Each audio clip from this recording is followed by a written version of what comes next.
안녕하세요. 만나서 반갑습니다. 만나서 반갑습니다. 만나서 반가워요. 네, 아니 근데 여기 왜 이렇게 좋아요? 저 진짜 옛날도 다녔는데 이렇게 전망 좋은 그런 곳에 이렇게 근사한 곳이 있는 줄은 몰랐어요. 여러분들은 어떻게 해서 이곳에 오셨어요? 그냥 영혼 없이 앉아 있어요. 어쨌건 간에 궁금해서 좀 여쭤본 거예요. 오늘 여러분들하고 두런두런 너무 분위기 좋잖아요. 그죠? 두런두런 한번 이야기를 나눠봤으면 좋겠다라는 그런 생각이 들어서 오늘 기분이 참 좋습니다. 자, 뭐 제 소개를 한번 해볼까요? 뭐 일단 소리 들리는지 잠깐 한번 볼게요. 소리가 잘 들리는지 한번 테스트 한번 해보겠습니다. 제가 나오는 프로 티저 영상인데요. 예, 잠깐 한번 보시죠. 너무 조명이 화려하긴 한데 한번 볼게요. 네. 수요일 밤 8시 20분 TVN 스토리 벌거벗은 한국사 수요일에 찾아옵니다. 수요일엔 한국사. 한국사는 수요일엔 한국사. 네, 오늘은 화요일, 내일은 수요일. 네, 기억하시면 되겠습니다. 네, 벌거벗은 한국사뿐만 아니고요. 또 저쪽에 유아들을 위해서는 또 KBS 방과후 초능력, 또 성인들을 위해서는 또 KBS 역사저널 그날 활동하고 있는데 사실은 이제 청춘들이 저를 알게 되는 결정적 계기는 바로 여기겠죠. 예, 최태성 1TV에서 아마 여러분들을 저를 만나실 겁니다. 내일 모레가 이제 수능인가요? 그죠? 예, 수능 보는데 수능 응시생이 49만 명, 그 정도 응시를 하더라고요. 대한민국에서 제일 큰 시험이라고 생각을 했는데 그 시험보다 더 큰 시험이 생겼어요. 무려 이 시험은 한 해에 60만 명이 응시합니다. 어마어마하죠? 그 시험이 뭘까요? 한국사 능력검정시험. 한국사 능력검정시험은 압도적으로 20대가 보는 시험이에요. 압도적으로. 거의 90% 이상이 20대입니다. 왜일까요? 취업하기 위해 필요한 자격증이기 때문에 그렇죠. 그죠? 대한민국에서 공적인 기관, 뭐 예를 들면 뭐 한국전력공사, 뭐 이런 공사라든지 공무원이라든지 또 소방관, 군무원 또는 뭐 하여튼 공공기관에서 일하고 싶다라고 하면 무조건 이 자격증이 있어야만 되고 또 가산점까지 주어지기 때문에 여러분들은 지금 다 한국사 능력검정시험 자격증을 가지고 있을 거라고 저는 믿습니다. 오케이. 네, 아마 오늘 이 앉아 계신 분들, 지금 또 보시는 분들 한국사 능력검정시험은 다 알고 계실 거예요. 그 공부를 하실 때 운명적으로 만나야 되는 사람이 있어요. 그 사람이 누군가요? 네, 큰별쌤. 저를 만나게 돼 있습니다. 그죠? 네, 아마 이 중에도 우리 별님들 많을 거예요. 우리 별님들 박수 한번 쳐보세요. 네. 이봐 이렇게 많잖아. 네, 오늘 여러분들하고 이렇게 이 좋은 공간에서 한번 평화와 통일에 대한 주제를 가지고 이야기를 나눠보는 시간을 가져볼까 합니다. 네, 사실 이게 참 세대 차이인 것 같아.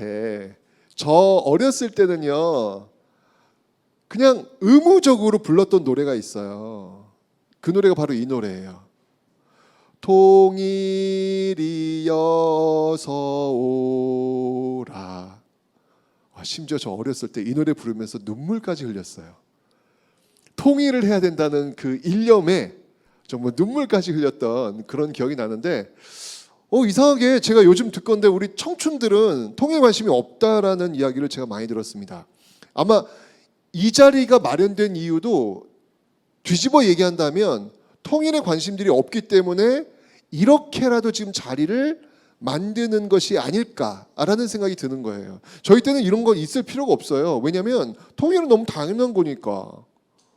그건 너무 우리가 해야 되는 거잖아. 그건 너무 당연한 거잖아. 라고 저희는 생각을 했는데 여러분은 굳이 왜?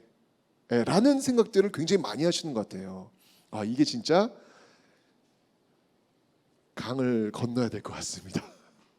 오늘 그래서 한번 그 이야기들을 한번 좀 여러분과 해볼까 해요. 자, 여러분들 역사를 왜 배운다고 생각해요? 역사를 배우는 이유 한국사 능력검정 시험에 합격하기 위해서. 네, 물론 그것도 맞죠. 근데 역사를 배우는 이유는 뭐냐면 제일 중요한 거 반복해서 실수하지 않기 위해서 그리고 영감을 얻기 위해서 전 두 가지 목적이라는 생각이 들어요. 기본적으로 역사라고 하는 것은 사람이 걸어온 그 흔적들, 발자취들입니다. 그죠? 사람 사는 모습이 시간이 흘렀다고 해서 다르지 않아요. 비슷해요. 그때 사람이 생각했던 것도 또 우리 시대에 생각하는 것도 똑같아요. 아주 먼 옛날 70만 년 전, 50만 년 전 가볼까요? 구석기 시대. 여러분들 지금 여러분들의 오른손, 왼손에는 무엇이 들려 있습니까? 휴대폰이 들려 있잖아요. 그죠? 50만 년 전에는 무엇이 들려 있을까요? 주먹도끼가 들려 있었어요. 여러분들 주먹도끼 들려 있다고 해가지고 에이 너무 원시적인 거 아니야? 라고 생각하는지 모르겠지만 그 당시 사람들은 그 시대 그 주먹도끼를 가지고 최선의 삶을 살았습니다. 그리고 여러분들은 이 휴대폰을 가지고 또 최선의 삶을 살고 있는 거예요. 다 비슷해요. 그렇기 때문에 역사라는 걸 통해서 그 사람들의 어떤 삶을 통해서 우리가 지금 어떻게 살아야 될까에 대한 영감을 얻을 수 있고요. 또 그들이 실수했던 것들을 보면서 아, 우리는 이 실수를 반복하면 안 되겠구나 라는 어떤 그런 생각을 할 수 있죠. 그리고 또 하나 우리는 뜨거워질 수 있어요. 우리는 현재에 살고 있기 때문에 어떤 사건과 어떤 사람을 만날 때 막 가슴이 막 뜨거워질 수 있어요. 그런데 역사를 통해서 그 가슴 뜨거워졌던 사람들을 바라보면서 우리가 할 필요가 있겠구나라는 생각도 갖게 됩니다. 예를 한번 들어볼까요? 여러분들 한 200여 년 전에, 한 300여 년 전에 있었던 엄청난 논쟁이 하나 있었어요. 그 논쟁이 뭐였냐면 예속 논쟁이라는 게 있었습니다. 예속 논쟁은 뭐냐면요, 상복 있죠. 사람이 죽으면 상복을 3년 입어야 되느냐 1년 입어야 되느냐, 또는 1년 입어야 되느냐 9개월 입어야 되느냐, 이것 때문에 논쟁이 붙은 거예요. 그런데 그 논쟁의 결과가 어떤지 아세요? 정권이 교체까지가 돼요. 이 이야기를 여러분들한테 해주면 여러분들은 헐, 아니 옷을 3년 입건 1년 입건 그게 정권 교체까지 갈 일이야? 여러분들이 지금 그렇게 바라보잖아요. 그런데 그 당시 조선 현종 때는요, 이 예속 논쟁은 너무나도 뜨거운 논쟁이었어요. 그런데 몇백 년이 지난 지금 여러분들이 바라보니까 뭐야, 굳이 저래야 됐나? 라는 생각을 하잖아요. 역사를 통해 가지고 그런 것 같아요. 지금 우리도 어떤 생각 때문에, 어떤 사안 때문에, 어떤 사건 때문에 뜨거워질 수 있어요. 그런데 100년, 200년 지나면 이 뜨거웠던 우리의 모습들이 우리 후손들한테 헐, 이렇게 보여질 수도 있다는 거예요. 역사를 통해 가지고 그런 것들을 학습을 하면서 혹시 지금 내가 감정에 치우쳐져서 보지 못하고 있는 사실들을 조금 냉정하게 바라볼 수 있는, 직시할 수 있는 그런 능력을 가질 수 있는 것, 그 이유 때문에 역사를 배우기도 하는 겁니다. 저는 항상 그 역사를 공부하면서 그 외교사를 좀 이렇게 둘러봅니다. 자, 여러분들 우리 고대로 한번 가볼까요? 고대로 가면 고구려 백제 신라가 있습니다. 그죠? 고구려의 전성기를 이끌었던 왕 누가 있습니까?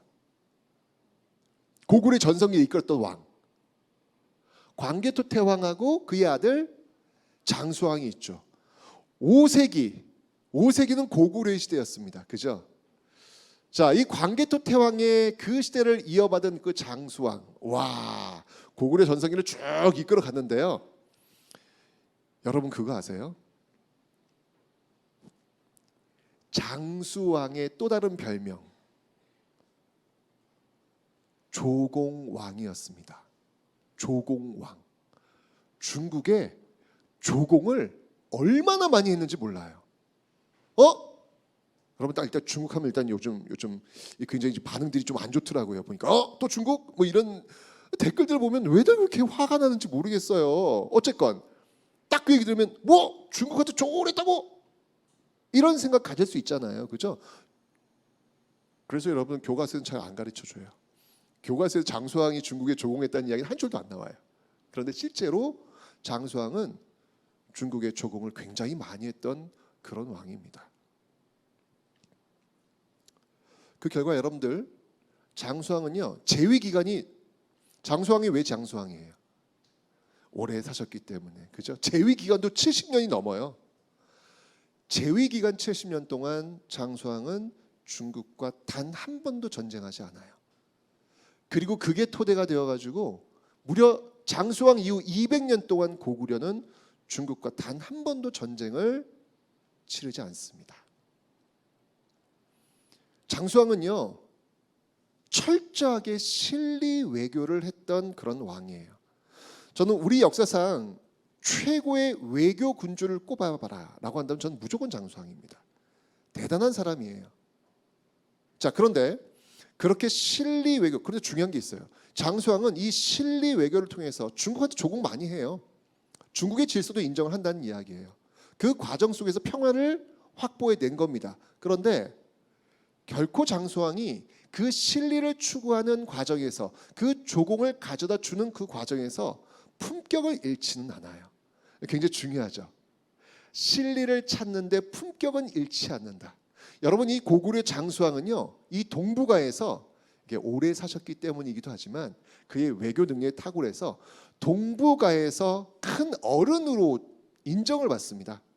큰 어른으로 인정받아가지고 중국 그 당시 여러 나라들도 이 고구려를 함부로 대하지를 못해요. 결국 장수왕이 죽었을 때 중국의 황제가 상복을 입고 예를 갖출 정도로 장수왕의 외교는 그런 외교였던 거예요. 실리를 찾기 위해서 조공을 했지만 그럼에도 불구하고 고구려라고 하는 품격은 잃지 않았던 왕. 이게 참 어려운 거거든요. 어쨌건 그 과정을 통해서 그 재위기간 70년 동안 단 한 번도 전쟁을 하지 않았던 왕이 바로 이 장수왕입니다. 그런데 여러분들 조선시대로 와볼게요. 인조하면 딱 떠오르는 전쟁이 뭐가 있나요? 인조하면 떠오르는 전쟁. 이게 그렇게 어려워요? 예. 병자호란이잖아요. 어머 왜 이러니? 병자호란이잖아요. 그죠? 인조는 어떤 사람이었냐면 철저하게 명분과 이념에 적합해 있는 사람이에요. 예를 들면 조선이라는 나라는 성리학의 나라입니다. 그죠? 성리학이 뭐예요? 성리학은 서열을 나누는 학문이에요. 예를 들면 이런 거죠. 임금과 신하가 있으면 누가 정통일까를 따지는 거예요. 임금이 정통입니다. 남자와 여자가 있습니다. 누가 정통인가요? 남자가 정통입니다. 조선시대 성리학이 그랬다는 거예요. 제가 이야기한 거 이거 딱 잘라가지고 얘기하면 안 돼요. 조선 성리학이 그렇다는 거예요. 그 학문 자체가 남자가 정통이라고 보는 거예요. 양반과 상놈이 있어요. 누가 정통입니까? 양반이 정통이라고 보는 거예요. 그러니까 이런 걸 따지면서 자신의 역할에 맞게 분수에 맞게 사는 것을 가장 이상적 사회로 보는 게 성리학이 바라보는 사회였어요. 그 성리학 관점 속에서 큰 나라 중국과 작은 나라 조선이 있어. 누가 정통이에요? 중국이 정통이라고 보는 거예요. 그래서 그 외교 관계에서 4대라는 게 나오는 겁니다. 사자가 뭐냐면 섬길 사자도 큰 대자잖아요. 큰 나라를 섬긴다라고 하는 4대가 나오는 거예요. 그런데 인조는요 바로 이 성리학적 이념에 철저한 사람이었어요. 분명히 국제 정세는 지금 그렇게 흘러가지 않아요. 중국 그 성리학적 그 중심에 있었던 명나라는 이미 망해가고 있는데 지금 인조가 바라보고 있는 그 오랑캐들, 그 여진족 따위들이 지금 뭐 후금이란 나라를 세워가지고 또 청나라란 이름으로 바꿔가지고 난리법석을 치고 있지만 인조에게 정통은 그 나라들이 아니야. 명나라가 정통이었던 거예요. 인조는 철저하게 이 명분과 이념에 집착하면서 국제 정세의 판을 전혀 읽지를 못했죠. 그러면서 그는 외친 거예요. 신하들과 함께 무찌르자 오랑캐. 이걸로 일관했던 사람이에요. 좋죠. 무찌르자 오랑캐. 그때 실록 이렇게 보면요, 되게 있어 보여. 자존심을 지키는 듯한 오랑캐를 대할 때 이 모습들이 와 당당해 보이고 신하들도 막 얘기할 때 전하 그 오랑캐 때문에 어떻게 이야기한단 말입니까? 목소리 높이 얘기하니까 뭐 멋져 보이는 거야. 그래요. 원래 이 감정적으로 볼 때 목소리 큰 사람이 좀 있어 보입니다. 중간적인 그런 어떤 여러분 보세요. 호란에서 김상원과 최명길 있지 않습니까? 호란이 끝났을 때 영웅은 누가 됐어요? 결국 목소리 높였던 김상원이 되지 않습니까? 그게 조선이에요. 결국 인조는 어떻게 됐습니까? 무찌르자 오랑캐! 라고 했던 그 오랑캐 앞에 무릎을 꿇고 309고두례라는 치욕적인 항복식을 거행할 수밖에 없었고 여기서 그치지 않았죠. 병자호란이 끝나고 나서 조선인 무려 50만, 지금으로 환산한다면 한 500만 명이에요. 500만 명의 백성들이 청나라로 끌려가게 되는 이런 비극적인 상황을 만들었던 군주 임금이 바로 인조였습니다. 너무 다르지 않습니까?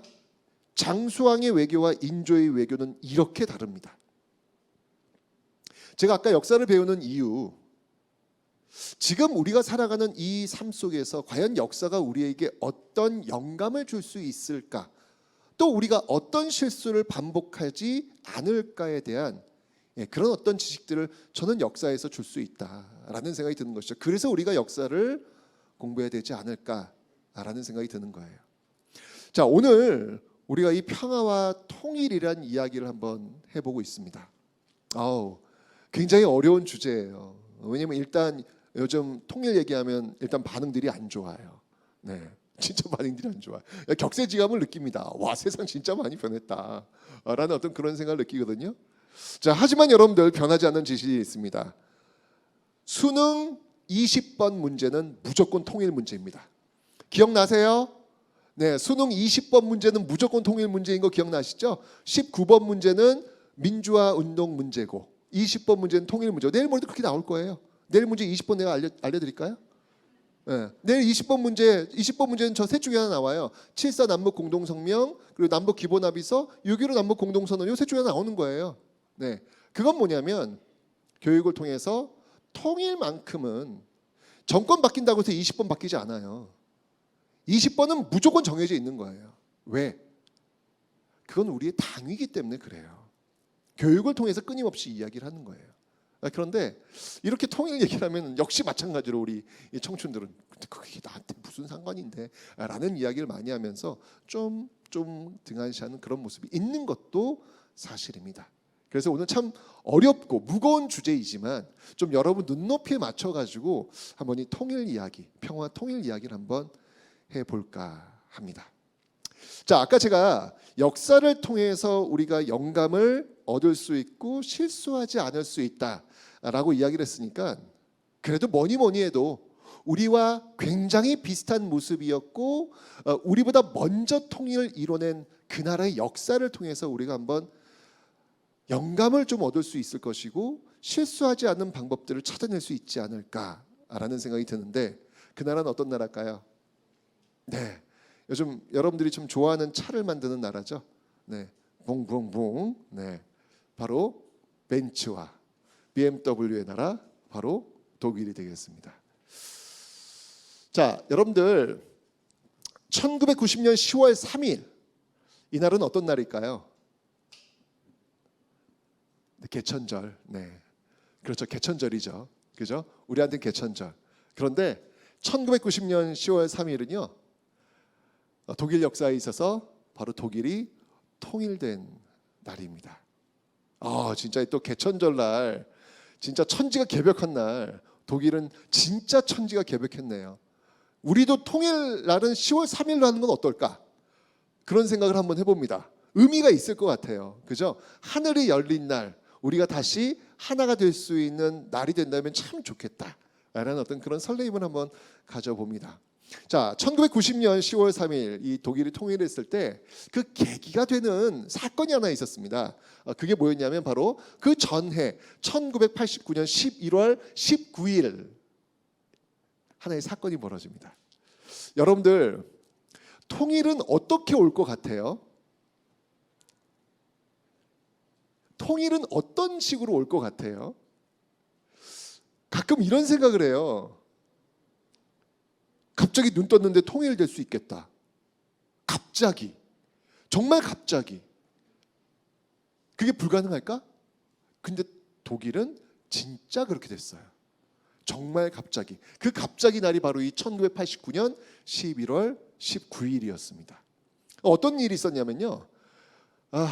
인상을 빡빡 쓰고 있는 이 사람이 있습니다. 동독 대변인인데요. 동독 공산당 대변인 바로 샤바우스키라는 사람. 이분이 지금 얼굴 표정을 보시면 알겠지만 되게 피곤해 보이지 않아요? 그죠? 여행을 갔다 오셨고 갑자기 지금 이 자리를 앉다 보니까 뭐가 지금 다 낯설고 좀 귀찮은 어떤 그런 상황이에요. 근데 이때 기자가 질문을 하나 해요. 동독인들이 국경을 넘어가지고 여행을 할 수 있는 게 언제부터냐? 서독으로 여행을 갈 수 있는 게 언제부터냐라는 이야기를 질문을 합니다. 그때 이 샤보브스키가 딱 저 표정으로 Right now, immediately, right now, 지금 당장 이런 얘기 영혼이 없는 답변이었죠. 아무 생각이 없는. 그러니까 굉장히 뭔가 좀 착각을 하고 있었던 것 같아요. 그러니까 신청을 하고 그 신청을 통해서 허가를 내준다라고 하는 어떤 그런 생각을 하고 싶은 마음대로 가면 되지라고 판단했던 것 같아요. 그래서 right now라고 했던 것이죠. 이게 땅 공중파에 쏘아지면서 동독인들이 우르르르르르 서독으로 넘어가는 사태가 벌어지죠. 베를린 장벽이 무너지는 그 계기가 바로 이 샤보브스키의 이 right now 이 발언 하나로 시작이 된 겁니다. 야, 그럼 우리도 이럴 수 있지 않을까? 우리도 이런 일이 벌어질 수 있지 않을까? 제가 아까 얘기했잖아요. 역사를 통해서 영감을 얻을 수 있고 우리가 실수를 줄일 수 있다고 했는데 우리 역시 그럴 수 있다는 이야기예요. 물론 독일은 이게 너무 갑자기 되는 바람에 그 이후에 출혈이 굉장히 심하게 나온 건 사실입니다. 그러니까 이런 걸 통해서 이렇게 갑자기는 안 했으면 좋겠어요. 전 바람이 이거는 아닌 것 같아요. 이렇게 예측 불가능한 상황 속에서 갑자기 되는 거는 저는 원치 않습니다. 좀 예측 가능한 상황 속에서 스텝 바이 스텝으로 좀 하나씩 풀어갔으면 좋겠다라는 생각은 드는데 어쨌건 이 모습을 보니까 준비는 해야 되겠다. 이럴 수도 있구나라는 어떤 그런 생각이 드네요. 자, 어쨌건 우리 어떤 선배격이라고 할 수 있는 이 독일 통일에 대해서 한번 그 계기를 한번 살펴봤는데 독일이 맨 처음부터 이런 어떤 통일을 지향했던 그런 나라는 아닙니다. 여러분들 할슈타인이라는 사람이 있는데요. 독일도 50년대, 60년대 이 시기에는요 철저하게 서독의 입장에서 동독 고립주의 원칙을 지키고 있었습니다. 고립시켜가지고 경제적으로 배를 쫄쫄 굶기면 백기 들고 나올 거라고 생각을 했던 시기예요. 이 시기가 1950년대, 60년대 이게 이제 할슈타인 고시대 그 원칙에 의해 가지고 움직였던 시대라고 보시면 되겠습니다. 세계 냉전과 맞물려 가지고 돌아갔던 그런 시기. 그런데 결론, 그거는 안 된다. 그렇게 해서는 통일될 수 없다라고 결론을 내리죠. 그러면서 69년도에 수상으로 즉위했던 바로 이 사람, 빌리 브란트. 이 사람을 중심으로 한 통일주의자들, 이 통일주의자들이 이제 70년대 이후를 이끌게 됩니다. 뭐 중간중간에 많은 우여곡절은 있었지만 이 시기를 이끌고 있었던 그 통일주의자들의 생각은 단순하고 명료했어요.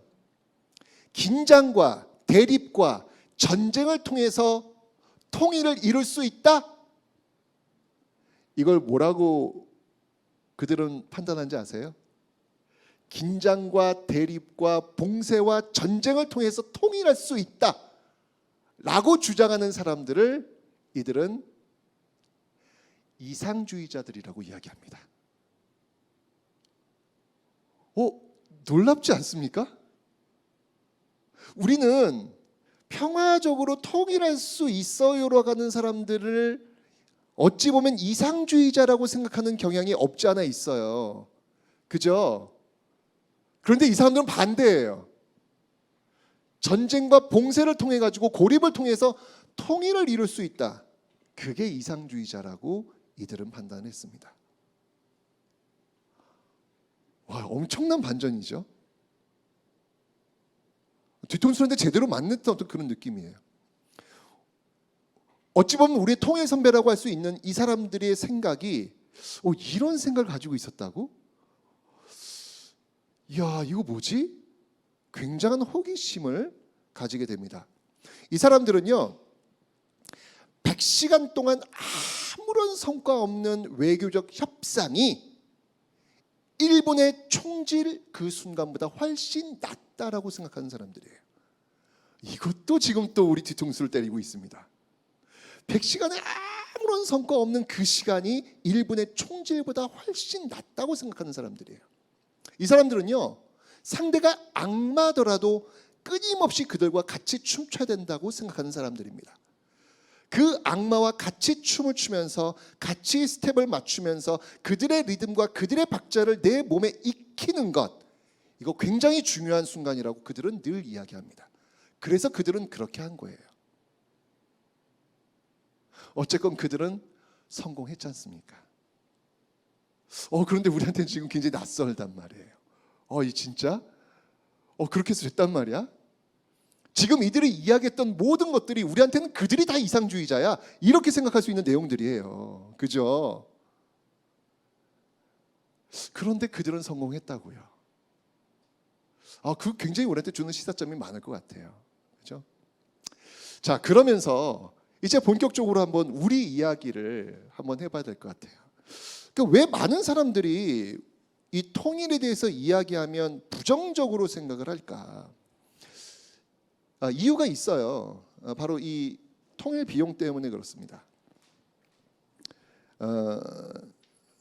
설문조사를 한번 해봤어요. 설문조사를 한번 해봤는데 어느 해 설문조사를 했더니 통일 비용으로 10만 원 이하, 10만 원 이하를 내가 낼 세금으로 낼 용의가 있다. 이게 이제 조사를 해보니까 34%가 나왔어요. 그리고 난 한 푼도 안 내겠다. 내가 미쳤냐 그걸 내게? 27%가 나왔어요. 네. 합치면 60%가 넘죠? 이 말은 곧 뭐냐면 대부분의 사람들은 통일 비용을 낼 의향이 없다라는 거예요. 왜? 내가 돈 내는 게 싫은 거야. 내가 돈을 왜 내야 되는데? 통계는 뭐 여러 가지가 있겠지만 통일 비용에 들어가는 비용을 대략 추산해 보면 한 10년에서 한 20년 그 정도 이 북한 사람들이 어느 정도 먹고 살 수 있을 만큼의 비용이 어느 정도 들까? 한번 계산을 해봤어요. 좀 러프하게 좀 얘기할게요. 대략 한 1,000조가 든대요. 눈들이 지금 있다면서 지금 1,000조. 자, 그러면 계산해 보자고요. 자, 우리가 5천만이라고 한번 봅시다. 그럼 여러분들이 1인당 얼마씩 내셔야 되는 거예요? 다 문과 출신들이에요? 어려워요? 대략 한 1인당 한 200만 원꼴 나올 겁니다. 네. 10년이라고 계산했을 때 1년에 한 20만 원 돈 내고 싶지가 않은 거예요. 내가 그걸 왜 내야 되는데? 자, 그런데 실제로 여러분들 독일 같은 경우에는 서독 같은 경우에는요. 아까 제가 얘기했잖아요. 샤범스키 때문에 갑자기 통일했단 말이에요. 이거 굉장히 출혈이 많았어요. 그래서 독일 같은 경우에는 한 10년에서 한 20년 사이 쏟아부었던 비용이 한 4,000조 정도 됩니다. 4,000조 정도. 엄청난 돈이 들었죠. 그죠? 그래서 당시 독일인들도요. 불만이 그냥 부글부글했어요. 이건 자기 월급 봉투의 재앙이다. 이 베를린 장벽이 무너진 건 내 월급 봉투의 재앙이다. 라는 반응도 물론 있었어요. 결론부터 얘기하면 지금 독일은 어때요? 지금 독일은 유럽에서 유럽을 리드하는 가장 잘 사는 나라 중에 하나, 그 나라잖아요. 그죠? 우린 지금 결론을 보고 있는 거예요. 자, 이 통일 비용을 많이 얘기하는데 사실 우리가 이 통일 비용을 자꾸 이야기를 하면 통일을 못합니다. 이거. 예, 통일 비용을 자꾸 얘기하면 야 이거 통일하면 북한 사람들 먹고 사는 거 우리가 다 세금 내줘야 되는데 야 우리가 이걸 왜 내야 돼? 이런 식으로 방향을 몰고 가기 때문에 이러면 통일하지 말자는 이야기예요. 통일 비용을 이야기하는 것. 그런데 중요한 건 뭐냐면 통일 비용 말고요.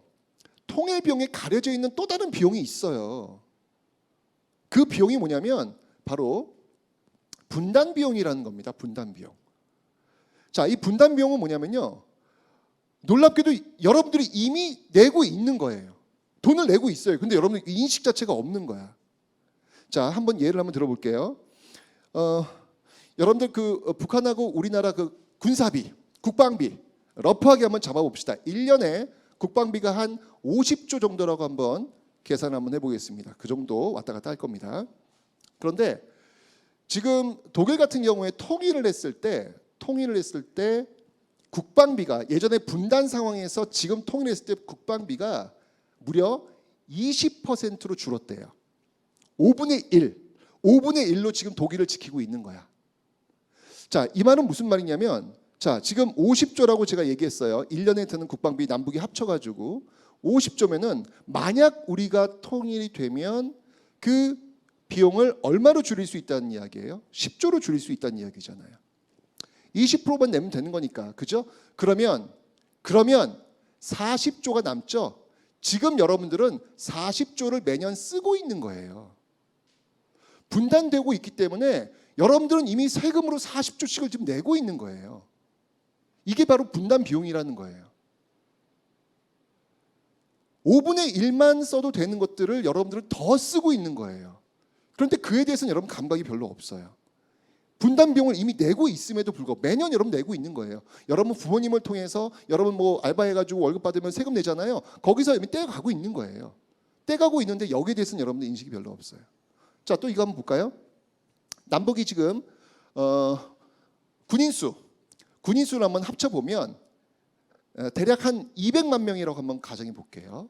북한은 정말 많이 있으니까 한 200만 명을 가정해 볼게요. 자, 200만 명이면 자, 이것도 역시 마찬가지. 통일되면 얼마로 지킬 수 있는 거예요? 얼마로 지킬 수 있는 거예요? 200만이 다 지킬 필요가 없잖아요. 지금 독일 같은 경우 20% 다 지금 해결이 되고 있으니까. 그죠? 얼마로 지킬 수 있는 거예요? 한 40만이면 가능한 거예요. 그럼 160만 명이 지금 남는 거잖아요. 자, 160만 명이 자, 1인당 1년 연봉을 한번 벌어본다고 한번 가정해 봅시다. 그럼 한 2천만 원 번다고 한번 생각해 볼게요. 그럼 여러분들 2천만 원씩 벌 수 있는 젊은이들이 160만 명이 지금 돈 안 벌고 지금 군대가 있는 거예요. 여러분들은 지금 2천만 원씩 벌어야 되는 거예요. 매년에. 남학생들 같은 경우에는 2천만 원씩 벌어야 되는 거예요. 그런데 그걸 벌지 못하고 군대에서 지금 소비하고 있는 거예요. 시간을. 그것도 합쳐보면 대략 한 40조가 나와요. 그럼 아까 국방비 40조, 여기서 지금 청춘들이 만드는 돈 40조 합치면 이것도 비슷하게 80조, 100조가 나온다는 이야기예요. 통일 비용 100조는 이야기하면서 1년에 들어가는 그 비용 100조는 이야기하면서 분단 비용에 대해서는 이야기를 안 하고 있어요. 이미 우리 분단 비용을 지금 쓰고 있음에도 불구하고. 제가 왜 이렇게 자꾸 참 숫자를 갖고 얘기하냐면 요즘 MZ세대들은 숫자로 이야기를 하지 않으면 도대체 믿지를 않는다고 하더라고요. 그래서 제가 좀 러프하게나마 통계적 숫자를 가지고 한번 좀 말씀을 드리는 거예요. 진짜 우리는 분단 비용, 내가 이미 지금 내고 있는 그 비용에 대해서는 아깝다는 생각을 못 하고 있어요. 자, 그렇다면 여러분들 이 분단 비용만 있을까? 이익은 없을까? 퉁퉁 치고 끝나는 걸까? 이익은 없을까? 그렇지 않죠. 자, 이제 통일 편익, 통일 이익이라는 게 있습니다. 그럼 이 통일 이익도 한번 계산 한번 해보자고요. 저는 숫자를 먼저 이야기하기 전에 저는 좀 여러분들이 통일이라고 하는 그 과제를 가지고 좀 설렜으면 좋겠다. 꿈을 좀 꿨으면 좋겠다라는 그런 생각이 간절히 있습니다. 여러분들 고려 마지막 새로운 시대를 꿈꿨던 사람이 있어요.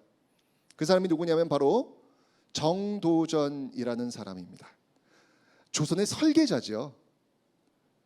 자, 여러분들 이 정도전은요. 고려 500년을 끝내고 새로운 나라 조선이란 나라를 꿈꾸게 됩니다. 정도전이 얼마나 고생했는지 몰라요. 유배 생활하면서 인정받지 못했던 그 정도전은 그래? 고려란 나라가 나를 인정하지 않아? 그럼 내가 고려를 뜯어 고칠게 라고 하면서 고려의 판을 바꾸려고 노력했던 그런 인물이 바로 정도전이었죠. 자, 이 정도전이 이성계와 함께 손을 잡고 새로운 나라 조선을 만듭니다. 그리고 그는 꿈을 꿉니다. 정말 무에서 유를 창출하는 거예요. 아무것도 없었어요. 새로운 나라를 만들어야 되기 때문에 아무것도 없었어요. 그가 꿈꾸었던 나라는 성리학의 나라였어요. 우리가 지금 맨 마지막에 인조의 성리학을 살면서 뭐야 저거 이렇게 생각하겠지만 고려 말 성리학은 정말 세상을 바꿀 수 있는 실천적인 어떤 그런 학문이었거든요. 질서가 있으니까요. 시스템이 있으니까요. 그 나라를 꿈꿉니다. 자, 그러면서 그는요 도읍을 개경해서 한양으로 옮기게 되죠. 옮기면서 왜냐면 아무것도 없으니까 이제 설계를 하는 거예요. 자, 그러면서 이제 한양 도성을 딱 보는 것이죠. 그리고 줄을 쭉 긋습니다. 그가 종이 위에다가 줄을 쭉 그은 그 선은 무엇이 되었을까요? 길이 됩니다. 그 길이 어떤 길일까요? 그게 지금의 종로예요. 종로대로가 그렇게 만들어지는 거예요. 자, 그가 그림 위에다가 도화지 위에다가 종이 위에다가 점을 찍습니다. 점을 찍으면 그 점 위에 건물이 올라섭니다. 특히 그가 점 찍은 곳 중에서 사대문이 있죠. 이 사대문은 여러분들 이 정도전이 생각했던 그 꿈, 그의 비전, 성리학의 나라를 담고자 하는 의지가 아주 확고했죠.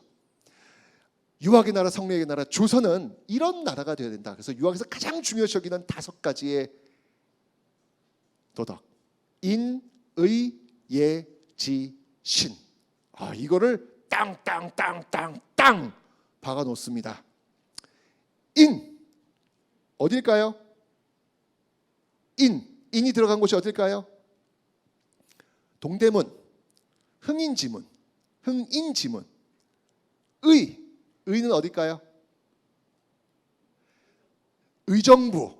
좋은 질문이었어요. 네. 서대문입니다. 서대문. 돈의문. 인의 예는 알죠? 숭례문, 남대문입니다. 지는 어디냐면 저기 숙정문이에요. 이 지자가 좀 뭐 풍수지리가 좀 안 좋았나 봐요. 그래서 같은 의미인데 정자로 바꿔서 숙정문, 북대문. 자, 이렇게 해서 동서남북을 딱 이제 인의 예지로 둘러쌌어요. 그리고 가운데 센터에 신, 마지막 활용정점. 여기가 어디예요? 신자가 들어간 곳, 서울에서 보신각. 이거 여러분 지금도 쓰고 있잖아요. 우리 지금 쓰고 있잖아요. 그죠? 정도전이 꿈꾸었던 새로운 조선. 정도전은요 가슴 심장이 막 터질 것 같은 그런 설레임으로 새로운 나라를, 새로운 모습을 만들어 보겠다는 그 도전에, 말 그대로 그 도전에 가슴이 터질 것 같은 설레임으로 밤잠을 설쳤다고 하죠. 여러분들 통일이라고 하는 그 모습을 한번 여러분 삶에 좀 이렇게 적용을 좀 시켜봤으면 좋겠다라는 생각이 들어요. 옛날, 이게 또 옛날이 되나? 몇 년 전에 그 판문점 회의가 열렸을 때 우리나라 대통령하고 북한하고 만나가지고 판문점에서 회동했을 때 있잖아요. 그때 제가 어디죠? 저기 그 LH공사 그 신입사원 강연을 갔었어요. 우와, 그 신입사원들이 너무너무 설레하는 거예요. 이제 자기들은 이제 이렇게 상징적으로 자와 캔버스가 다 준비되어 있대요.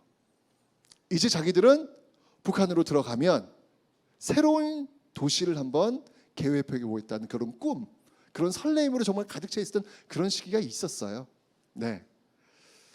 한번 여러분들 통일이란 그림을 자기의 어떤 삶과 좀 연결해 봤으면 좋겠어요. 저는 지금 우리 청춘들이 되게 막막한 시대를 좀 살고 있다, 불안한 시대를 살고 있다라는 생각이 들어요. 왜냐하면 이게 앞이 잘 안 보이는 거예요. 취업도 너무 어렵고, 결혼을 하는 것도 어렵고, 결혼을 하고 나서 아이를 낳는 것도 어렵고, 뭔가 하나의 스텝을 밟을 때마다 이걸 해낼 수 있을까에 대한 막연한 두려움이 너무 크지 않아요? 근데 왜 그럴 것 같아요, 여러분들? 왜 그럴 것 같아요? 물론 이제 기성세대들이 잘못한 것도 있지만 그 이유 중에 하나 뭐냐면 지금 이제 우리가 성장을 더 이상 하기 어려운 단계에 왔어요. 우리 지금 성장이 한 2% 여기서 왔다 갔다 지금 하고 있잖아요. 거기서 또 올라갈 것 같아요. 우리나라 70년대, 우리나라 60년대, 70년대 우리 경제 성장률이 평균 몇 프로인지 아세요? 5에서 6%예요. 그때 경제 성장률 5에서 6%일 때 출생률이 어떻게 되는지 아세요? 3명입니다. 평균 3명. 한 집에서 3명씩 낳았다는 얘기예요. 근데 지금 어때요, 여러분들? OECD 중에서 우리가 제일 최저죠. 0.8, 한 명도 안 나요. 근데 여러분 이거 지금 굉장히 심각한 거예요. 이거 부메랑은 고스란히 여러분들한테 돌아갈 수밖에 없어요. 지금 지방에 제가 가서 지자체 그 장님들 만나면요, 지자체 장님들은요, 이 지역 소멸에 대한 공포감이 장난이 아니에요. 정말 심각해요. 인구가 너무 줄어들어 지금. 한 도시가 정말 곧 조만간 소멸할 수밖에 없는 그런 곳이 너무 많아요. 이거 고스란히 여러분들이 안고 가셔야 되는 그런 부분들이에요. 이게 악순환이 벌어질 수밖에 없는 거거든요. 뭔가 좀 돌파가 필요하지 않을까요, 여러분들? 저는 이미 다 살았어요. 저는 이미 다 살아서 네. 저는 대신 그건 있어요. 저도 제 딸이 있으니까 제 딸이 살 수 있는 그 세상을 위해서 제가 뭔가를 할 수 있다면 저 할 거예요. 예, 그건 좀 기성세대에 또는 저는 의무라는 생각이 들기 때문에 제 딸이 있으니까요, 그죠? 딸과 함께 여러분의 세대가 있기 때문에 여러분들 위해서 뭔가를 해야 된다면 저는 할 거예요. 세금을 낼 거예요, 저는요. 왜냐면 내 딸이 있으니까, 그리고 여러분들이 있으니까. 근데 어쨌건 지금 보면 뭐가 막막해요. 여러분들이 갖고 있는 그 막연한 불안감이 있다고요. 그럼 이거 돌파해야 될 거 아니에요. 저는 그 돌파할 수 있는 그림을 좀 한번 여러분들이 좀 그려봐야 되지 않을까라는 생각이 들어요. 이게 정말 실례되는 말이지만 저는 코인을 잘 몰라요. 비트코인? 이더리움? 내가 어떻게 이거 알지? 어쨌건 저는 이런 걸 잘 몰라요. 그런데 MZ세대 분들이 꽤 이런 걸 많이 하신다고 그러더라고요.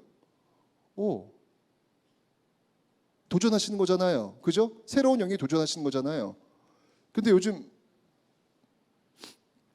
어떻게 비트코인? 지금 난리가 났습니다. 지금 뭐 FTX인지 무슨 FTT인지 뭔지 그렇게 위험할 수 있는 곳도 투자하러 들어가시는 분들이라면 저는 확실히 성공할 수 있는 곳에 투자하시라. 그랬으면 좋겠다는 생각이 드는 거예요. 왜 그런지 설명드릴게요. 자, 여러분들 지금 이 분담 비용 중에서 하나가 또 이제 있다면 여러분 만약에 주식 지금 투자하시잖아요. 주식 투자. 여러분 만약에 예를 들면 어느 회사의 주식을 10,000원짜리 갖고 있어요. 여러분들 지금 그거 손해 보고 있는 거예요. 원래 그 주식은 10,000원짜리가 아니라 13,000원이에요. 그런데 코리아 디스카운트 때문에 10,000원밖에 쳐주지 않는 거예요. 그럼 여러분이 지금 3,000원 손해 보고 있는 거잖아요. 이렇게 손해 보고 있어요. 분담 비용이라는 게 이런 거 다 나오는 거거든요. 자, 그렇다면 통일을 위해서 통일을 하면 어떤 게 좋을까를 한번 생각해 보자고요. 자, 첫 번째, 북한은 여러분들 우리와 같은 사람들입니다. 굉장히 성실해요. 저 고백하면요, 제가 옛날에 그 베트남에 여행을 간 적이 있어요. 근데 베트남에 여행을 갔는데 제가 너무 깜짝 놀랐어요. 뭐야, 새벽 5시인데 베트남 사람들 나와가지고 일하러 가더라고요. 오토바이 타고 다 일하러 다니는 거예요. 뭐야 이 사람들. 그리고 너무 친절하고요, 너무 성실해요. 제가 그때 정했어요. 나 베트남에 투자한다. 이런 사람들이 있다면 여기는 분명히 성장할 수밖에 없겠다 라고 해서 제가 베트남 주식 몇 주를 샀어요. 왜냐하면 저는 사람을 믿으니까요. 어차피 경제 성장은 사람이 만드는 거니까요. 그런데 여러분들, 베트남 사람보다 더 성실할 수 있는, 더 우리와 대화가 될 수 있는, 말이 통하잖아요. 그런 사람들이 저 위에 있어요. 저는 여기 투자할 거예요. 여긴 가능성이 있지 않습니까? 베트남에 투자하니 저는 여기 투자할 거예요. 열리면 저는 여기 투자할 겁니다. 여러분들 지금 우리는요 60년대 70년대를 거치면서 경제개발 5개년 계획이라는 것을 해봤어요. 경제개발 5개년 계획이라는 걸 해봤어요. 물론 경제개발 5개년 계획은 명과 암이 분명히 있습니다. 다행히도 우리는 그 명과 암조차도 다 역사를 통해서 기억하고 있어요. 자, 그렇다면 여러분들 그 경제개발 5개년 계획을 그대로 한번 북한에서 명과 암을 기억한 상태에서 그대로 한번 반복해 본다면, 우리가 실수했던 것들을 최소화시키면서 다시 한번 반복해 본다면 여러분 기회가 열리는 거 아닌가요? 여러분들이 할 수 있는 예를 들면은 서독이 통일을 했을 때 그 동독 지역을 개발하기 위해서 필요했던 공무원이, 채용했던 공무원이 10,000명이래요. 일자리가 갑자기 생기는 거예요. 해야 되니까. 북한의 5개년 개발 계획이 들어간다라고 했을 때 여러분한테 열릴 일자리가, 예를 들면 삼성에서, 현대에서 그쪽에 투자 들어간다고요. 투자 들어가면 사람 필요할 거 아니에요. 외국인 쓰겠어요? 여러분들 쓰지? 그 길이 열리지 않나요? 그 다음에 여러분들, 러시아가 지금 전쟁 중에 있습니다. 그런데 우리가 간과해서는 안 돼요. 러시아는 강대국입니다. 러시아는 전통적으로 역사적으로 볼 때 끊임없이 부동항을 찾아요. 러시아가 전쟁 벌였던 다 이유는 다 이 부동항 찾기 위해서예요. 근데 러시아가 유럽 쪽으로 나가기가 굉장히 지금 어렵죠. 지금 보시면 지금 여러분들 왜 지금 이 러시아가 지금 난리인지 아세요? 지금 우크라이나가 지금 유럽 쪽으로 진출할 수 있는 길을 막아버리면 러시아는 또 고립되거든요. 저 우크라이나가 유럽 쪽으로 붙어버리면 러시아는 위기라고요. 무슨 일이 있다도 그 길을 맥을 뚫어야 되거든요. 항상 러시아는요, 이렇게 바다로 나갈 수 있는 그 길에 대한 갈망이 있어요. 그런데 제가 볼 때 유럽 쪽은 쉽지가 않다고요. 그래서 그들은 끊임없이 동쪽으로 오려고 노력합니다. 그런데 동쪽은 항구가 추워서 얼어요. 그들은 얼지 않는 항구가 필요해요. 부동항이 필요해요. 러일 전쟁이 그래서 일어난 거 아니겠습니까? 역사에서 우리가 배우자고 이야기했잖아요. 그건 지금도 마찬가지예요. 여러분들 만약에 남북이 통일되어 가지고 저쪽 나진 선봉 이쪽을 만약에 그들에게 개방을 시켜준다면 거기는 얼지 않습니다. 통 크게 한번 투자의 어떤 길을 열어준다면 나진 선봉이 싱가포르가 될 거라고 누가 부정을 하겠습니까? 그런 기회의 어떤 그림을 한번 그려볼 생각은 안 하시나요? 게다가 통일이 되었을 때 여러분들, 자, 이 대한민국은 여러분들 최첨단 IT 기술을 갖고 있는 그런 나라입니다. 북한 같은 경우는 여러분들 중화공업단지로 충분히 그 재료들이 워낙 많이 있으니까요. 가능하잖아요. 더 중요한 게 있죠. 이렇게 통일되면 뭐가 열리냐면 바로 북한 압록강을 넘어서 있는 동북삼성이 열리는 거예요. 동북삼성은 여러분들 조선족들이 압도적으로 지금 거주하고 있는 곳입니다. 자, 그들과 대한민국과 북한과 동북삼성이 경제 공동체가 된다고 한번 생각을 해보세요. 동북삼성은 이 중국과 러시아와의 그 교류의 어떤 창고가 되는 것이고, 북한은 그런 생산 기지가 되는 것이고, 대한민국은 IT 이 첨단 기술을 제공하는 역할을 하는 곳이죠. 이런 분업화가 이루어졌을 때 이 한반도와 동북삼성은 제가 볼 때는 역사적 용어로 본다면 대경제 고구려의 꿈을 한번 꿔볼 수 있겠다라는 생각도 들어요. 제가 지금 너무 낭만적인 환상을 꾸고 있는 건가요? 이게 불가능할까요? 여러분들, 대한민국에서 경부 고속도로를 뚫을 때 그때 많은 사람들이 비판했어요. 아니, 중요한 거는 경부 고속도로를 다닐 차들이 없어요. 다닐 차들이 없는데 저 도를 왜 뚫냐고, 저 엄청난 돈을 들여가지고 미친 거 아니야? 라고 그 당시에 도대체 이걸 왜 뚫는데? 라고 하면서 엄청난 비판과 비난이 있었습니다. 그런데 여러분들, 그걸 뚫어 놓으니까 경제 물류 동맥이 흐르기 시작해요. 그 경부 고속도로를 통해 가지고 서서히 물류가 돌기 시작하는 거예요. 그 물류가 돌기 시작하면서 그게 지금까지 오는 거 아니겠습니까? 저는 지금 전 집이 분당이거든요. 분당에서 서울 나올 때마다 맨날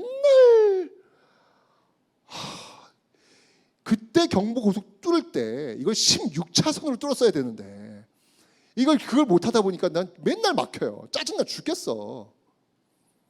그런데 그때는 그것 뚫는 것조차도 많은 사람들이 말도 안 되는 짓이라고 이야기했습니다.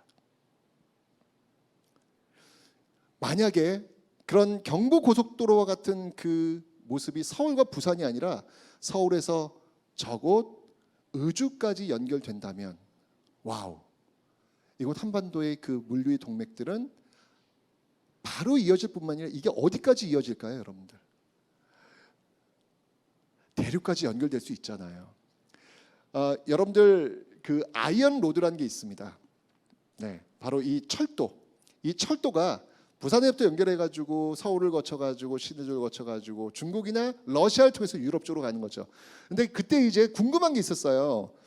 이게 러시아의 그 기차의 이 궤도하고 우리나라의 궤도가 다르대요. 그래서 그거 안 된다고 사람들이 또 얘기를 하더라고요. 제가 그래서 철도청에 가서 문의를 한번 해봤어요. 강연할 기회에 저는 전문가분들한테 강연을 많이 하니까 문의해봤어요. 우리가 통일되면 이게 궤도가 다르다는데 그래서 이렇게 대륙으로 연결하는 게 불가능하다는데 그게 맞아요? 라고 했더니 그거 옛날 얘기고요. 지금은 기술력이 워낙 좋아서 간단하게 해결이 됩니다. 라고 이야기를 하더라고요. 아무 문제가 되지 않는데요. 자, 이랬을 때 여러분들 정말 이 물류가 이어질 수 있는 어떤 그런 모습들이 열리게 되는 거잖아요. 지금 여러분들 경제성장 2%에서 왔다 갔다 하고 있고 정말 어떻게 제일 중요한 게 뭐냐면 보세요. 아까 이 대한민국과 이 북한과 동북 삼성이 연결되면요, 이 내수 시장만 거의 8천만에서 9천만이 형성됩니다. 여러분들 이 전 세계에서 1인당 국민소득이 3만 불 그리고 내수시장 1억을 넘는 곳이 두 군데밖에 없어요. 미국하고 일본밖에 없어요. 그런데 우리가 통일이 되면 우리가 왜 늘 불안한 걸까? 우리가 중국에 한번 휙 불면 막 덜덜덜 떨고 있는 그런 이유가 뭘까? 이게 내수시장이 우리가 작아서 그래요. 5천만 4천만 갖고는 이게 버틸 수가 없거든요.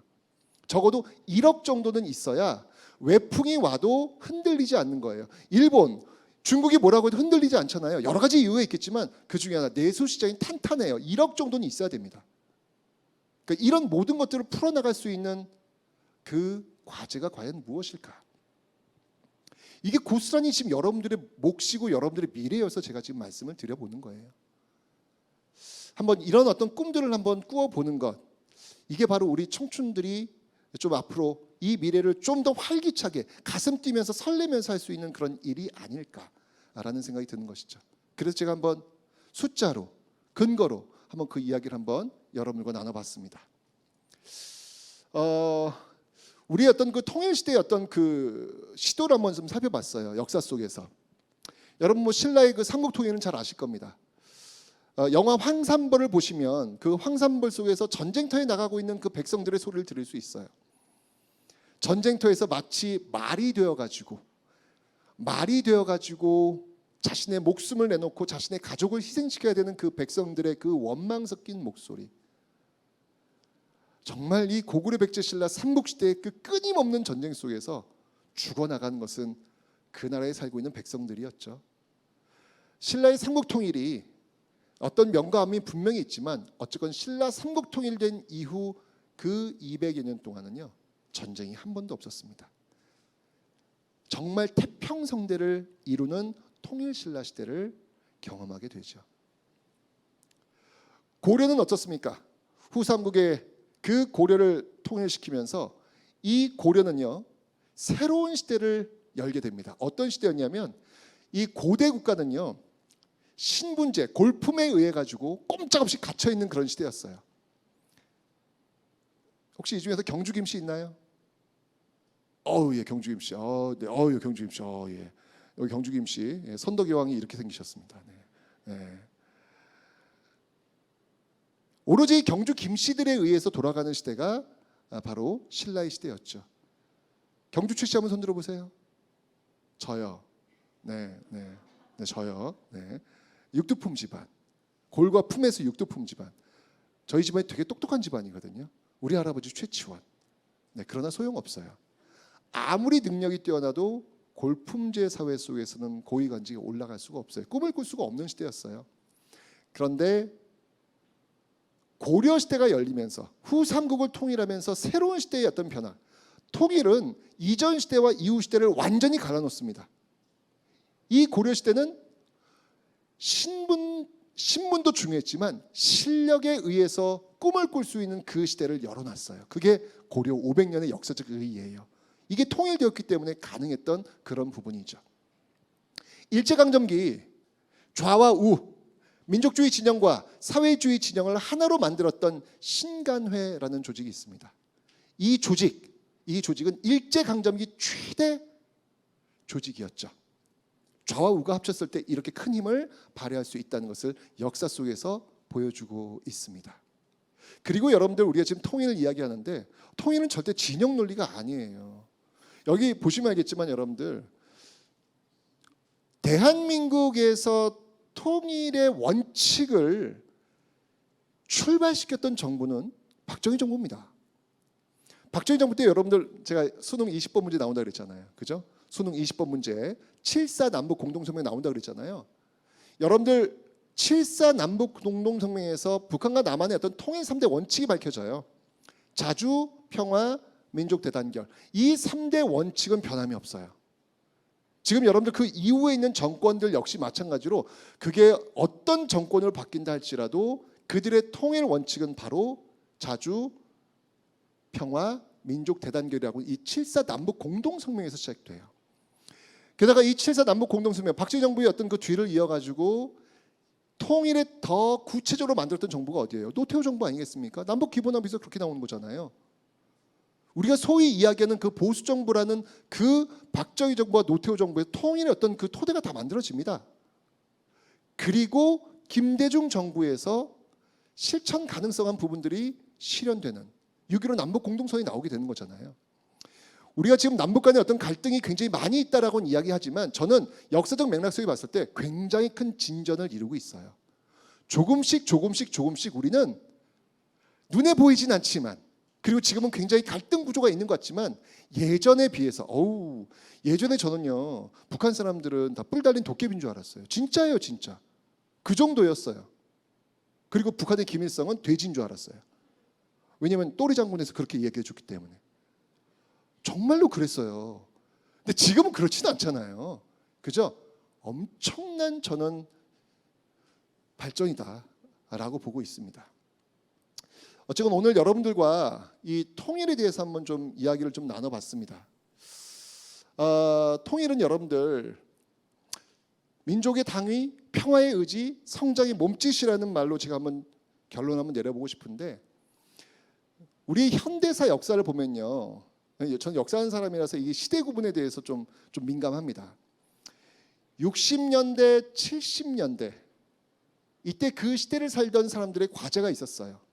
1960년대, 70년대 살던 사람들의 과제는 뭐였냐면 바로 산업화라는 과제가 있었습니다. 너무 가난했거든요.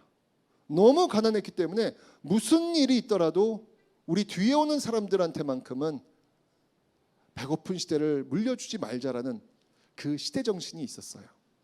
자, 그리고 80년대, 90년대로 와서는요. 산업화 성공 이후에 이 시대의 정신이 있었어요. 80년대, 90년대 시대 정신은 뭐였냐면 바로 민주화라는 시대 정신이 있었습니다. 무슨 일이 있더라도 우리 뒤에 오는 사람들한테만큼은 대통령을 뽑을 때 체육관에서 자기들끼리 모여가지고 뽑는 거 아니고 대통령을 자기 손으로 기호 1번이건 기호 2번이건 자기 손으로 뽑을 수 있는 그 시대에 물려주겠다는 마음으로 80년대, 90년대를 살아왔던 사람들은 광장에 나왔던 겁니다. 그래서 지금 우리가 있는 거예요. 우린 절대 빈곤에서 벗어났고요. 그리고 대통령을 우리 손으로 지금 뽑고 있습니다. 역사의 선물을 굉장히 많이 받고 있는 거예요. 그리고 21세기예요. 여러분들은 지금 이 시대를 살고 있는 겁니다. 역사의 선물, 산업화와 민주화라는 시대의 선물을 받고 여러분들은 지금 21세기에 살아가고 있는 거예요. 그렇다면 여러분들이 만들 시대는 어떤 시대냐고요. 이 시대의 정신은 무엇이냐고요. 우리 뒤에 올 사람들이 살 그 대한민국은 어떤 사회여야 되냐고요. 많은 모습들이 있겠지만 저는 인구 5천만의 대한민국이 아니라 바로 이 한반도와 저 동북 삼성까지 아우를 수 있는 그 경제 공동체로서의 더 큰 그림을 그리면서 우리 청춘들이 설레는 일을 마음껏 할 수 있는 그런 시대를 한번 꿈꿔보는 것은 어떨지. 그래서 평화가 필요한 것이고 그 평화가 단단해진다면 어느 순간 통일도 이루어질 수 있겠구나라는 생각을 해봅니다. 뭐 물론 이렇게 이야기하고 있는 저는 철저히 대한민국 사람 위주의 사고방식이에요. 굉장히 위험할 수 있어요. 아니 우리가 뭔데 북한을 개발하겠대? 이게 되게 위험한 사고방식 아닙니까? 우리가 뭔데? 남들이 좀 살고 있는 그 지역에 우리가 들어가서 개발을 하겠다라고 하는 생각, 굉장히 천민자본주의를 흐를 수 있는 위험성도 있어요. 정말 조심해야 되죠. 그들이 살고 있는 문화와 그들이 살고 있는 토대를 우리가 존중해 주면서 그들과 함께 상생할 수 있는 그런 방법들, 이런 것들을 고민하는 자세, 이런 자세는 정말 우리가 계속해서 연습해야 되지 않을까.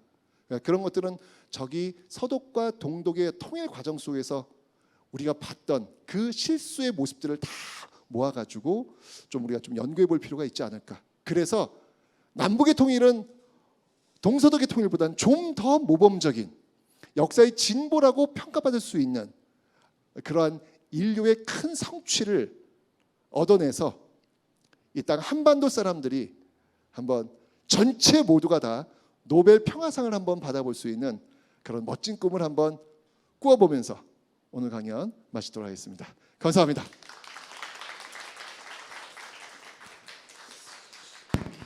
자, 오늘 여러분들하고 이제 이야기를 한번 나눠봤는데요. 혹시 뭐 질의응답이 있으시면 한번 좀 받아볼까요? 네, 어떤 질문도 좋습니다. 네, 아무것도 좋으니까 한번. 완벽한 강의였군요. 네, 완벽한.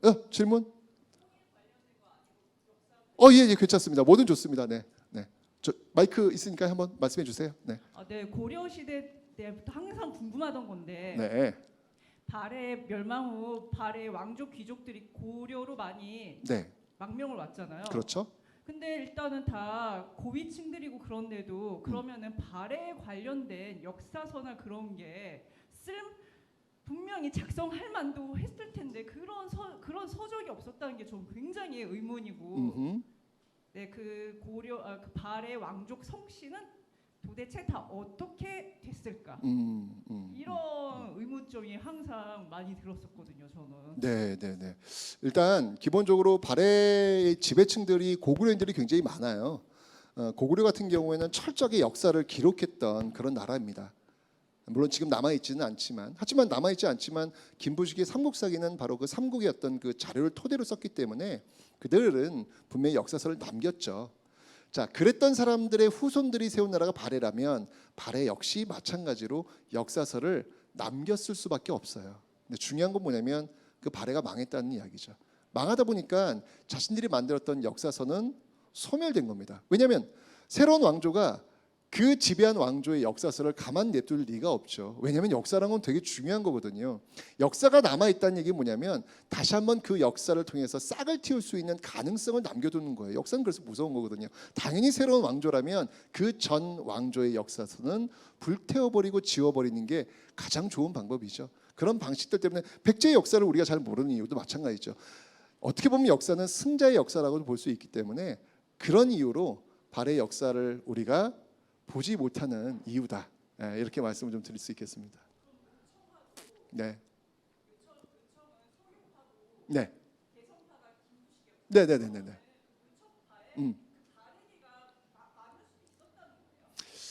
묘청의 시대는 이미 고려라는 나라가 세워지고 나서 또 몇백 년이 흐른 시점이에요. 그래서 그 시점까지 발해계를 이야기하는 것은 이제 좀 의미가 없다. 라고 봐야 되고 묘청의 서경천도 운동은 그냥 묘청의 서경천 운동 그 자체로 우리가 좀 볼 필요가 있겠다. 발해의 역사까지 연결하시는 것은 조금 너무 긴 시간이 아닌가 그런 생각이 듭니다. 네, 감사합니다. 자, 또 질문 주세요. 네, 여기 한번 보고 여기 두 분 한번 질문 보도록 하겠습니다. 먼저 거기부터 한번 가볼까요? 그리고 여기 가겠습니다.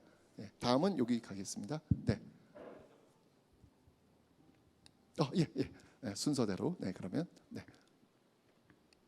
선생님께서 그 개인적으로 좋아하고 닮고 싶은 이 역대 저희 우리나라 중에 어떤 왕조나 뭐 왕이나 나라가 있었다면 그리고 그 이유가 궁금합니다. 제가 그 이유는 아까 맨 처음에 밝혔던 저는 항상 이 통일 이야기하면서 저는 장수왕을 매번 봐요. 장수왕의 외교는 철저히 실립니다. 국가의 이익이 되느냐 안 되느냐가 장수한테 가장 중요한 기준이었어요. 그 과정 속에서 품격은 잃지 말자라고 하는 거. 그것 때문에 이거 이익 되는 거야. 그러면 중국한테 조공이라고 하는 어떤 그런 질서를 좀 추켜 세워주는 거 이게 뭐가 나빠? 라고 해서 장수왕은 했던 사람이거든요. 사실 어찌 본다면 이거 자존심 상하게 장수왕이 왜 저래? 아마도 그 당시에 언론이 있었다면 헤드라인에 장수왕의 무리한 외교, 장수왕의 자존심 상하는 외교, 뭐 그런 헤드라인 나올 수 있지 않았을까라는 생각도 들어요. 하지만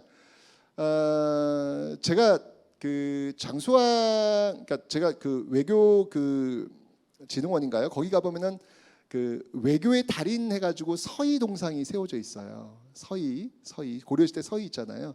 동상이 있는데 저는 거기다 장수왕도 좀 세워야 된다는 생각이 들어요. 왜냐하면 장수왕은 재위 70년 동안 정말 그 줄타기 외교를 너무 잘했던 그런 왕이거든요. 그런데 그 장수왕의 그 절묘한 줄타기 외교의 핵심은 뭐냐면 그 기저에는 힘이 있었다는 겁니다. 결정적인 순간에 전쟁도 불사해요. 장수왕은요. 근데 전쟁도 불사한다는 얘기 뭐냐면 싸울 수 있는 힘을 가지고 있다는 이야기죠. 그러나 그는 그 힘을 가지고 있음에도 불구하고 70년 동안 단 한 번도 전쟁하지 않았어요. 그것은 최후의 방어선으로 가지고 있어야 될 카드일 뿐이지 그것을 실제로 역사에서 꺼내들 이유는 없다는 것이죠. 그는 최대한 외교적 방법을 통해 가지고 평화를 구가하려고 했던 그런 왕이기 때문에 저는 우리가 이 통일을 이야기할 때 장수왕의 외교를 다시 한번 좀 우리가 좀 되살펴 봐야 되지 않을까라는 생각을 하면서 장수왕을 제가 추천을 좀 드리겠습니다. 네, 감사합니다. 이쪽 질문 한번 볼게요.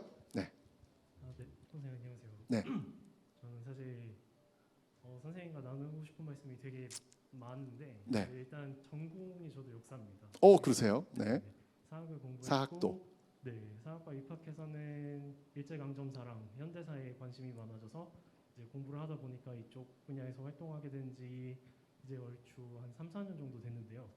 사실 북한 관련된 분야는 학자분들도 그렇게 말씀을 하시지만 주류가 정치 외교 쪽으로 편중이 많이 돼 있습니다. 그럼에도 불구하고 사학도이기 때문일 수도 있겠지만 역사학을 공부하는 게 되게 이쪽 분야에서 중요하다고 생각이 됐는데 그렇죠. 사실 이쪽 분야에서 활동하면서 많은 단체들이 이번 행사에 참여를 했지만 역사 관련된 분이 오시는 걸 본 거는 선생님이 처음이신 것 같아요. 그래요? 네, 일단 되게 반갑기도 하고 감사하기도 하고 앞으로도 이쪽 분야에서 많은 활동을 해주셨으면 좋겠고 그리고 제가 이쪽 분야에서 공부를 하면서 그리고 현대사를 공부하면서 느꼈던 게 선생님께서 되게 희망적으로 통일을 말씀해 주신 부분도 있지만 사실 미시사라 그러죠. 많이 들여다보면 선생님도 당연히 아시겠지만 분단 이래 한민족이 밟아왔던 그 분단 속의 수많은 희생자들과 정치사 그리고 지금 인권 문제부터 시작해서 다뤄지는 그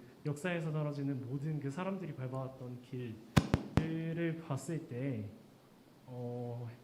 희망적인 부분도 물론 봐서 의식이 많이 변화돼서 통일에 집중과 관심이 많이 가야 되지만 그 전에 한민족이 더군다나 역사의 가장 민감한 민족 중 하나라고 그렇죠. 평가받기 때문에 이제 일본과의 관계 그리고 남북과의 관계에 있어서 제가 서두가 길어졌는데 통일 교육이 되게 중요하다고 생각합니다. 근데 교육자의 일선에서 뛰고 계신 대한민국의 역사 교육자의 대표자이신 선생님께서는 향후 통일 교육이 어떻게 좀 이루어졌으면 좋겠다라고 생각을 하셨었는지 한번 듣고 싶습니다. 뭐 일단 기본적으로 지금 교육과정 저는 이제 교과서 저자기 때문에 대한민국 정부에서 만들고 있는 교육과정을 늘 들여다보면서 교과서를 만듭니다.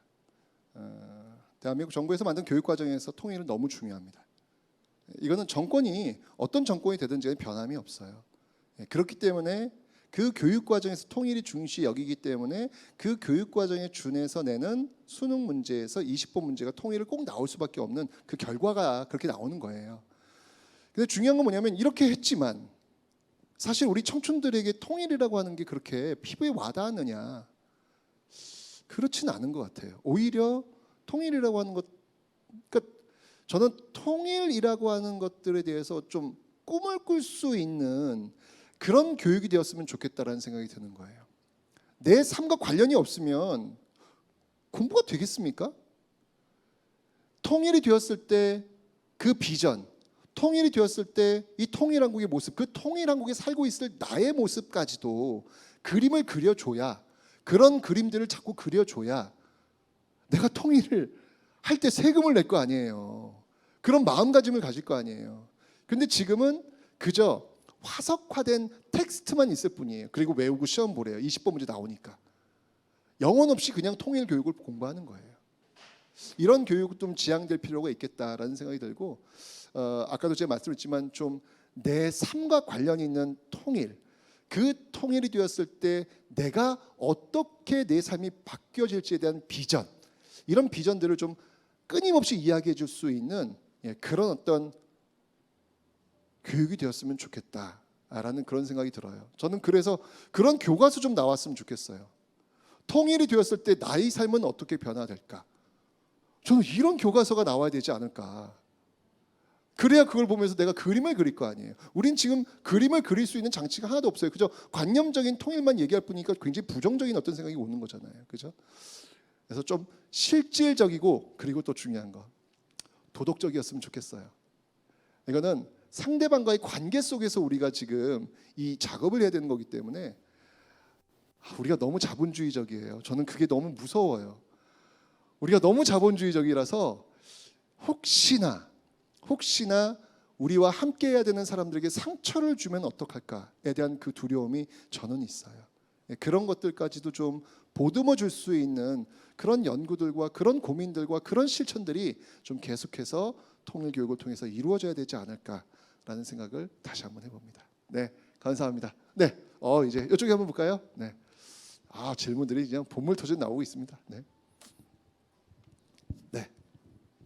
안녕하세요. 네. 저는 외교학을 그러시구나. 대학원에서 전공을 하고 있는데 네, 사실 대학원까지 가게 된 계기가 중국 여행을 하다가 역사 왜곡을 하는 그 현장을 예. 발견을 해서 입학을 하게 됐는데 감사해요. 뭔가 이게 감동이다. 제가 조금 거기 중국에 가서 충격을 받았던 것 중에 하나가 그 중국 공산당 청년, 일본 청년이 마오쩌둥 아들 마오안이고 13번째가 윤동주더라고요. 네, 이제 강연 중에 동북 삼성까지 경제 공동체를 만들어야 한다 이렇게 말씀하셨고, 또 강연 중에 우리가 북한과 통일을 해야 되는 이유가 경제적인 측면을 많이 강조를 하셨잖아요. 그렇죠. 근데 이렇게 중국은 벌써 역사는 우리가 승자의 기록이고 네. 이제 힘으로 바꿀 수 없는 거기, 힘의 기록이기 때문에 바꿀 수 없잖아요. 그렇게 벌써 작업을 하고 있는데 제가 강연 중에 들으면서 느꼈던 부분이 북한과 우리가 뭐 경제 부분도 분명히 있지만 역사적으로 조금 얘기가 되어야 할 점이 있지 않을까? 그렇죠. 그런 생각이 들어요. 네.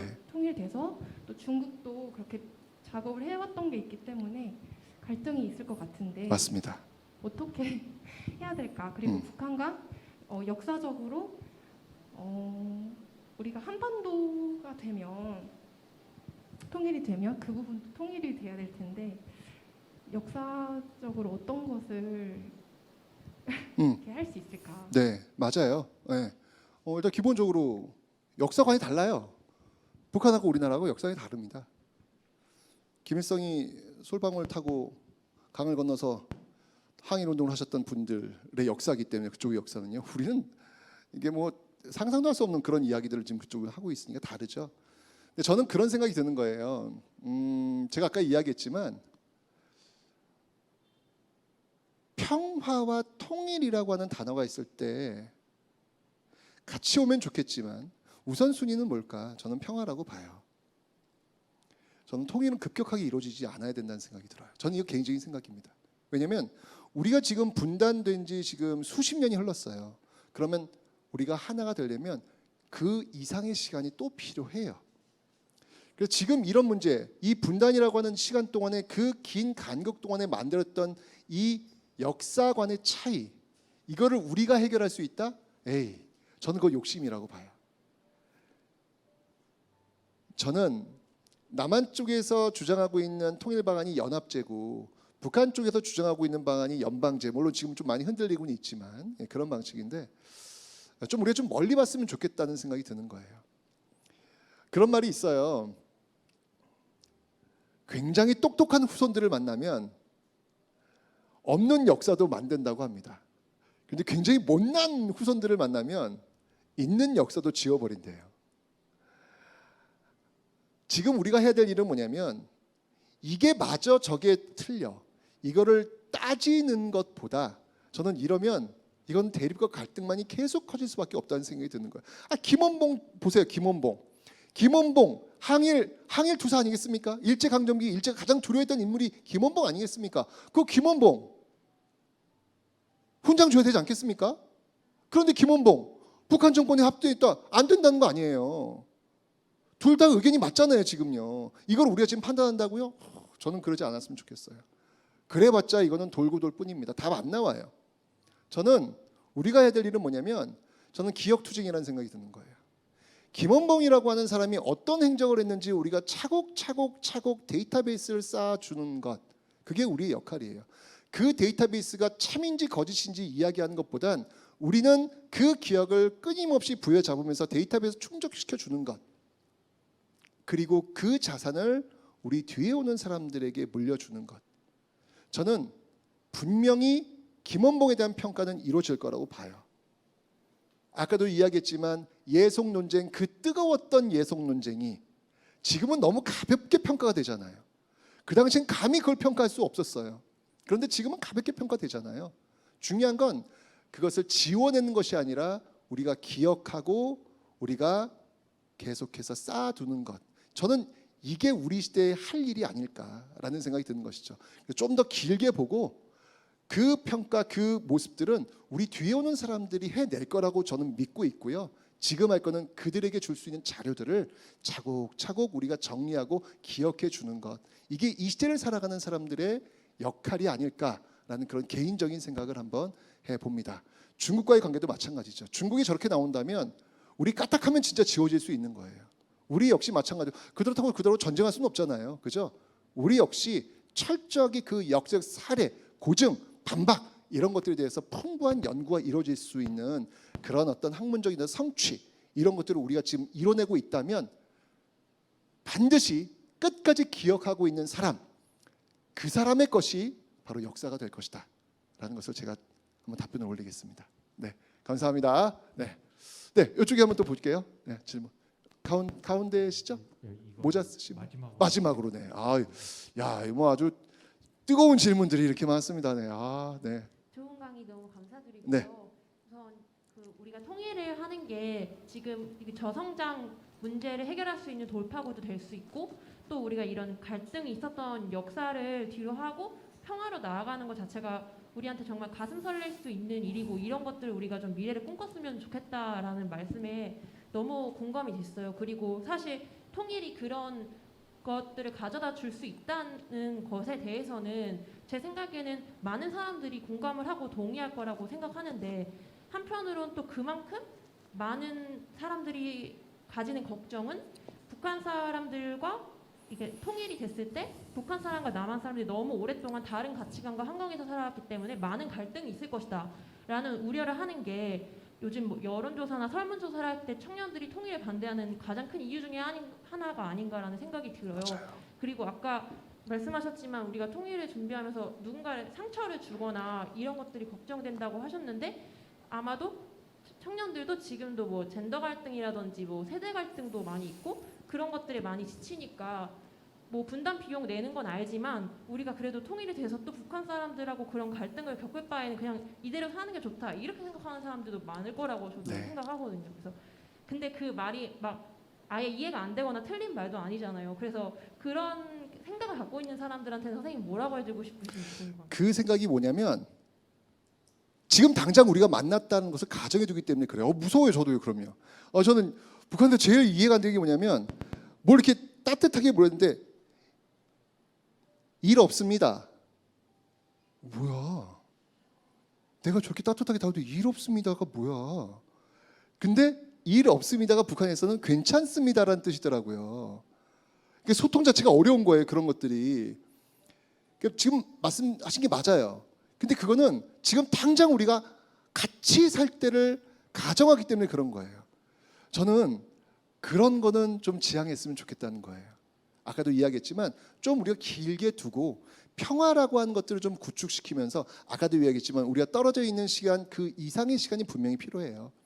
조금씩 스텝 바이 스텝으로 정말 눈 녹듯 조금씩 가는 모습들, 아까 이야기했던 그런 갈등을 최소화시킬 수 있는 그런 영리한 방법들을 그래서 우리가 고민하자는 거예요. 당장 만나가지고 옆집에 같이 북한 사람들한테 저 사람은 뭐야 이런 거 아니고요. 그럴 수도 없고요. 그리고 저는 저는 자본주의의 힘이 워낙 세요. 이 자본주의가 장난이 아닙니다. 저는 더 상처받을 사람들은 북한 사람들일 것 같아요. 네, 왜냐하면 자본주의 무섭거든요. 거기에 우리는 이미 단련되어 있는데 그들은 그렇지 않잖아요. 그래서 그런 어떤 문화 충격 그리고 갈등 이런 것들을 아주 점진적으로 조금씩 풀어나가는 평화. 그래서 통일보다 저는 평화 구축이 우선이어야 되겠다. 그리고 나서 그 그림들이 잘 그려지면 통일이라고 하는 과제는 우리 시대의 과제가 아닌 어찌 보면 우리가 만들어 놓은 그 평화적인 토대 위에 속에서 우리 뒤에 오는 사람들이 결정할 과제는 또 아닐까. 왜냐하면 그만큼 한 시대가 흘러왔기 때문에 그 시대의 그 시간을 계산해 보니까 그때는 우리는 없어. 그러면 그거는 또 우리 다음 세대의 몫이 아닐까라는 생각이 들면서 역사하는 사람이라서 좀 전 길게 봅니다. 길게 보는 통일 의식이 좀 필요하지 않을까라는 생각이 들면서 답변 마무리하겠습니다. 감사합니다.